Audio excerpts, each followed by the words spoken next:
मधुबन के बाबा, मधुबन के बाबा मुरली वाले, आपका क्या कहना, आपका क्या कहना। ओम शांति। आज 18 जनवरी 2025 के अव्यक्त बाप दादा के महावाक्य सुनेंगे। तो आज स्मृति दिवस के अवसर पर प्रातःकाल क्लास में सुनने के लिए बाप दादा के अनमोल महावाक्य हैं। ओम शांति। रूहानी बाप, अभी तुम बच्चों से रूह रिहान कर रहे हैं, शिक्षा दे रहे हैं। टीचर का काम है शिक्षा देना और गुरु का काम है मंजिल बताना। मंजिल है मुक्ति, जीवन मुक्ति की। मुक्ति के लिए याद की यात्रा बहुत ज़रूरी है और जीवन मुक्ति के लिए रचना के आदि मध्य अंत को जानना ज़रूरी है। अब 84 का चक्र पूरा होता है, अब वापस घर जाना है। अपने साथ ऐसी ऐसी बातें करने से बड़ी खुशी आएगी और दूसरों को भी खुशी में लाएंगे। दूसरों पर भी मेहर करनी है, रास्ता बताने की, तमो प्रधान से सतो प्रधान बनाने की। बाबा ने तुम बच्चों को पुण्य और पाप की गहन गति भी समझाई है। पुण्य क्या है और पाप क्या है। सबसे बड़ा पुण्य है बाप को याद करना और दूसरों को भी याद दिलाना। सेंटर खोलना, तन मन धन दूसरों की सेवा में लगाना, यह है पुण्य। संग दोष में आकर व्यर्थ चिंतन पर चिंतन में अपना समय बर्बाद करना, यह है पाप। अगर कोई पुण्य करते करते पाप कर लेते हैं तो की कमाई सारी खत्म हो जाती है। जो कुछ भी पुण्य किया वह सब खत्म हो जाता है और फिर जमा के बदले ना हो जाती है। पाप कर्म की सज़ा भी ज्ञानी तो आत्मा बच्चों के लिए 100 गुना है, क्योंकि सतगुरु के निंदक बन जाते हैं। इसलिए बाप शिक्षा देते हैं, मीठे बच्चे कभी भी पाप कर्म नहीं करना, विकारों की चोट खाने से बच कर रहना। बाप का बच्चों पर लव है तो तरस भी पड़ता है। बाप अनुभव सुनाते हैं कि जब एकांत में बैठते हैं तो पहले अनन्य बच्चे याद आते हैं। भल विलायत में है अथवा कहीं भी हैं, कोई अच्छा सर्विसेबल बच्चा शरीर छोड़ जाता है तो उनकी आत्मा को भी याद कर सर्च लाइट देते हैं। यह तुम बच्चे जानते हो, यहाँ 2 बत्तियाँ हैं, दोनों लाइट इकट्ठी हैं। यह दोनों ज़बरदस्त लाइट हैं। सवेरे का टाइम अच्छा है, स्नान कर एकांत में चले जाना चाहिए। अंदर खुशी भी बहुत रहनी चाहिए। बेहद का बाप बैठ बच्चों को समझाते हैं, मीठे बच्चे अपने को आत्मा समझ मुझ बाप को और अपने घर को याद करो। बच्चे इस याद की यात्रा को कभी भूलना नहीं। याद से ही तुम पावन बनेंगे और पावन बनने बगैर तुम वापस घर जा ही नहीं सकते। मुख्य है ही ज्ञान और योग। बाप के पास यही बहुत बड़ा खजाना है जो बच्चों को देते हैं। इसमें योग की बहुत बड़ी सब्जेक्ट है। बच्चे अच्छी रीति याद करते हैं तो बाप की भी याद से याद मिलती है। याद से बच्चे बाप को खींचते हैं। पिछाड़ी में आने वाले जो ऊंच पद पाते उसका आधार भी याद है। वह कोशिश करते हैं, कहते हैं ना कि बाबा रहम करो, कृपा करो। इसमें भी मुख्य चाहिए याद। याद से ही करंट मिलती रहेगी, इससे आत्मा हेल्दी बनती है, भरपूर हो जाती है। कोई समय बाप को किसी बच्चे को करंट देनी होती है तो नींद भी फिट जाती है। यह फुरना लगा रहता है कि फलाने को करंट देनी है। तुम जानते हो करंट मिलने से आयु बढ़ती है एवर हेल्दी बनते हैं। ऐसे भी नहीं कि एक जगह बैठ याद करना है। बाप समझाते हैं, चलते फिरते, भोजन खाते, कार्य करते भी बाप को याद करो। दूसरे को करंट देनी है तो रात्रि को भी जागो। बच्चों को समझाया है, सवेरे उठकर जितना बाप को याद करेंगे उतना कशिश होगी। बाप भी सर्च लाइट देंगे। आत्मा को याद करना अर्थात सर्च लाइट देना। फिर इसको कृपा कहो या आशीर्वाद कहो। तुम बच्चे जानते हो कि यह अनादि बना बनाया ड्रामा है। यह हार जीत का खेल है, जो होता है वह ठीक है। क्रिएटर को ड्रामा ज़रूर पसंद होगा ना, तो क्रिएटर के बच्चों को भी पसंद होगा। इस ड्रामा में बाप एक ही बार बच्चों के पास बच्चों के दिल व जान, सिक व प्रेम से सेवा करने आते हैं। बाप को तो सब बच्चे प्यारे हैं। तुम जानते हो, सत्युग में भी सब एक दो को बहुत प्यार करते हैं। जानवरों में भी प्यार रहता है। ऐसे कोई जानवर नहीं होते जो प्यार से ना रहें। तो तुम बच्चों को यहाँ मास्टर प्यार का सागर बनना है। यहाँ बनेंगे तो वह संस्कार अविनाशी बन जाएंगे। बाप कहते हैं, कल्प पहले मिसल हूबहू फिर से प्यारा बनाने आया हूँ।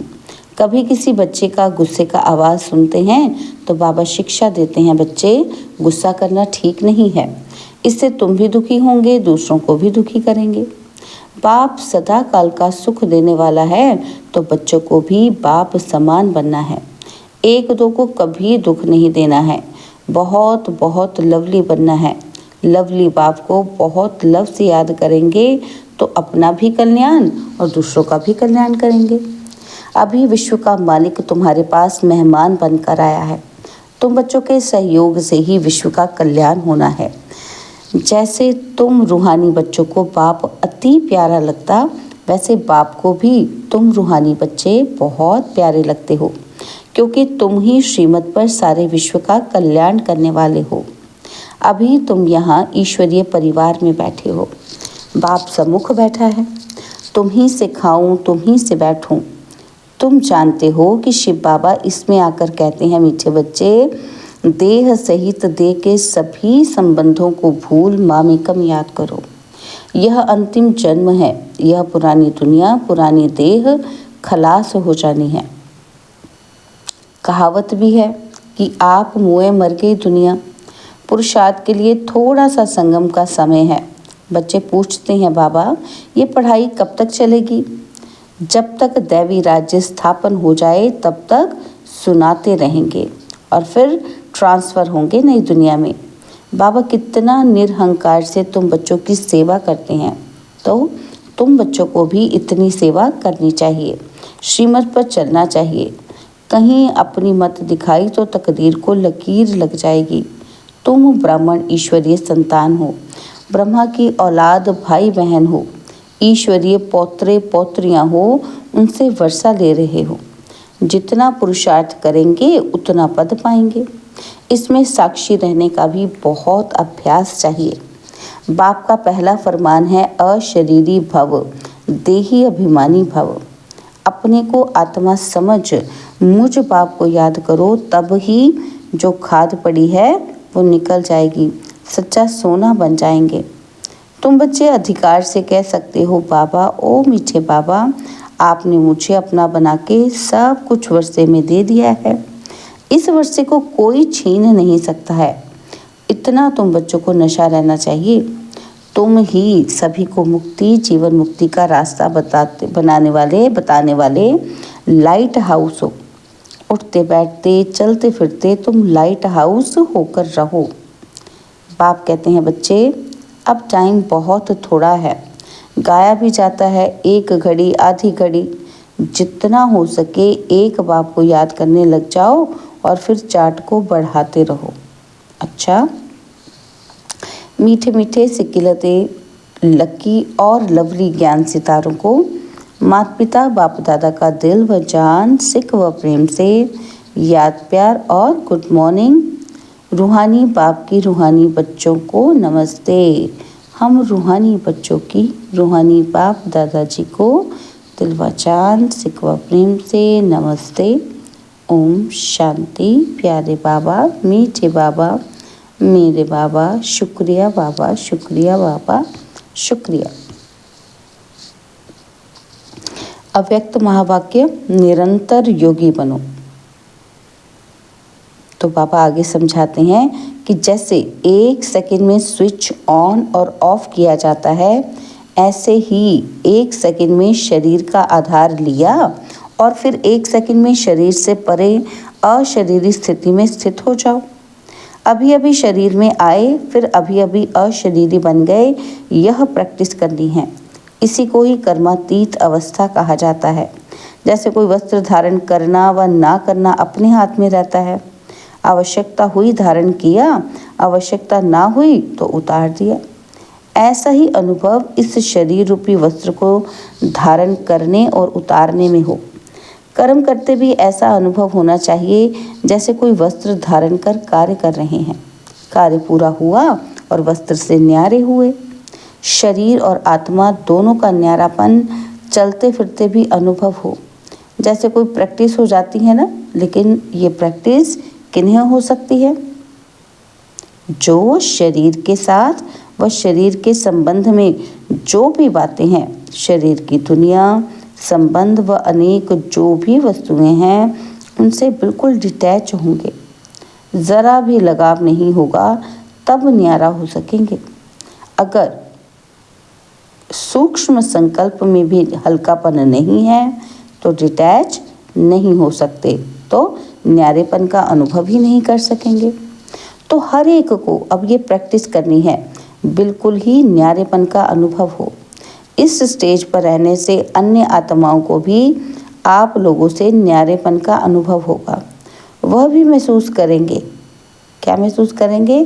कि जैसे योग में बैठने के समय कई अन्य आत्माओं को महसूस होता है ना, तो ये ड्रिल कराने वाले की न्यारी स्टेज में है। ऐसे चलते फिरते फरिश्ते बन के साक्षात्कार होंगे। यहाँ बैठे हुए भी अनेक आत्माओं को, जो भी आपके सतयुगी फैमिली में समीप आने वाले होंगे, उनको आप लोगों के फरिश्ते रूप और भविष्य राज्य पद के दोनों इकट्ठे साक्षात्कार होंगे। जैसे शुरू में ब्रह्मा के संपूर्ण स्वरूप और श्री कृष्ण का दोनों साथ साथ साक्षात्कार करते थे, ऐसे अब उनको तुम्हारे डबल रूप का साक्षात्कार होगा। जैसे जैसे नंबरवार इस न्यारी स्टेज पर आते जाएंगे तो आप लोगों के भी ये डबल साक्षात्कार होंगे। अब ये पूरी प्रैक्टिस हो जाए तो यहाँ वहाँ से यही समाचार आने शुरू हो जाएंगे। जैसे शुरू में घर बैठे भी अनेक समीप आने वाली आत्माओं को साक्षात्कार हुए ना, तो वैसे अब भी साक्षात्कार होंगे।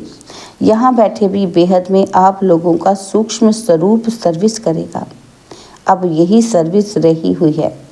साकार में सभी एग्जाम्पल तो देख लिया, सभी बातें नंबरवार ड्रामा अनुसार होनी है। जितना जितना स्वयं आकारी फरिश्ते स्वरूप में होंगे, उतना आपका फरिश्ता रूप सर्विस करेगा। आत्मा को सारे विश्व का चक्कर लगाने में कितना समय लगता है? कितना लगता है? तो बाबा कहते हैं, तो अभी आपके इस सूक्ष्म स्वरूप भी जब सर्विस करेंगे, लेकिन जो न्यारी स्थिति में होंगे वही कर सकेंगे। स्वयं फरिश्ते रूप में स्थित होंगे। शुरू में सभी साक्षात्कार हुए हैं। फरिश्ते रूप में संपूर्ण स्टेज और पुरुषार्थी स्टेज दोनों अलग अलग साक्षात्कार होता था। जैसे साकार ब्रह्मा और संपूर्ण ब्रह्मा का अलग अलग साक्षात्कार होता था, वैसे अनन्य बच्चों के साक्षात्कार भी होंगे। हंगामा जब होगा तो साकार शरीर द्वारा तो कुछ नहीं कर सकेंगे और प्रभाव भी इस सर्विस से पड़ेगा। जैसे शुरू में भी साक्षात्कार से ही प्रभाव हुआ ना, परोक्ष अपरोक्ष अनुभव ने प्रभाव डाला, वैसे अंत में भी यही सर्विस होनी है। अपने संपूर्ण स्वरूप का साक्षात्कार अपने आप को होता है। तो अभी शक्तियों को पुकारना शुरू हो गया है। अभी परमात्मा को कम पुकारते हैं, शक्तियों की पुकार तेज रफ्तार से चालू हो गई है। तो ऐसी प्रैक्टिस बीच बीच में करनी है। आदत पड़ जाने से फिर बहुत आनंद फील होगा। 1 सेकंड में आत्मा शरीर से न्यारी हो जाएगी, प्रैक्टिस हो जाएगी।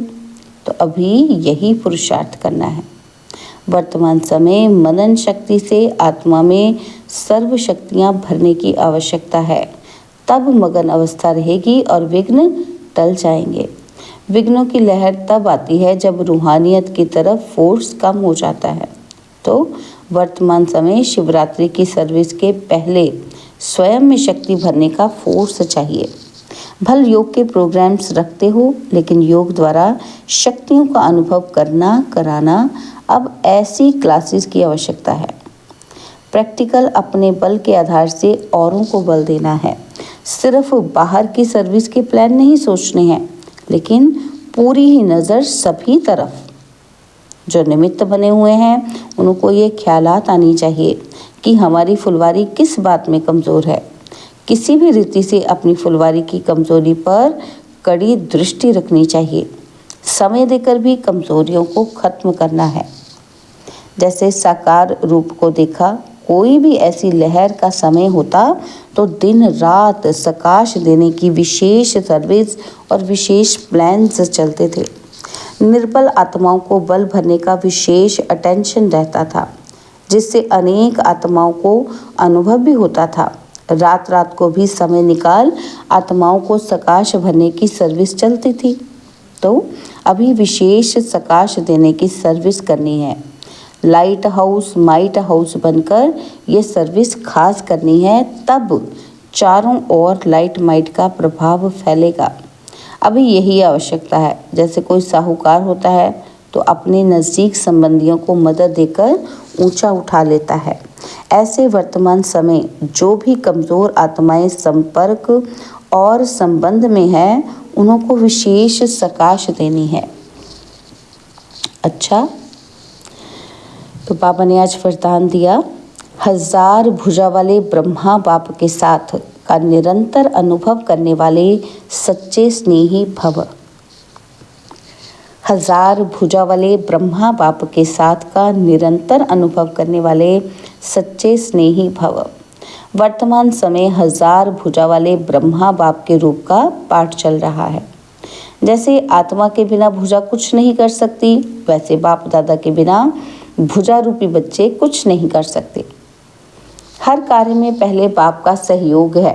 जब तक स्थापना का पाठ है तब तक बाप दादा बच्चों के हर संकल्प और सेकंड में साथ साथ हैं। इसलिए कभी भी जुदाई का पर्दा डाल वियोगी नहीं बनो। प्रेम के सागर की लहरों में लहराओ, गुणगान करो, लेकिन घायल नहीं बनो। बाप के स्नेह का प्रत्यक्ष स्वरूप सेवा के स्नेही बनो। स्लोगन है, अशरीरी स्थिति का अनुभव व अभ्यास ही नंबर आगे आने का आधार है। अशरीरी स्थिति का अनुभव व अभ्यास ही नंबर आगे आने का आधार है। ओम शांति। तो आज के अंतर्मुखी अभ्यास में बाबा कहते हैं, अपनी शक्तिशाली मनसा द्वारा सकाश देने की सेवा करो। हर समय हर आत्मा के प्रति मनसा स्वतः शुभ भावना और शुभ कामना के शुद्ध वाइब्रेशन वाली स्वयं को और दूसरों को अनुभव हो। मन से हर समय सर्व आत्माओं प्रति दुआएं निकलती रहें। मनसा सदा इसी सेवा में बिजी रहे। जैसे वाचा की सेवा में बिजी रहने के अनुभवी हो गए हों। अगर सेवा नहीं मिलती तो अपने को खाली अनुभव करते हो। ऐसे हर समय वाणी के साथ साथ मनसा सेवा स्वतः होती रहे। ओम शांति।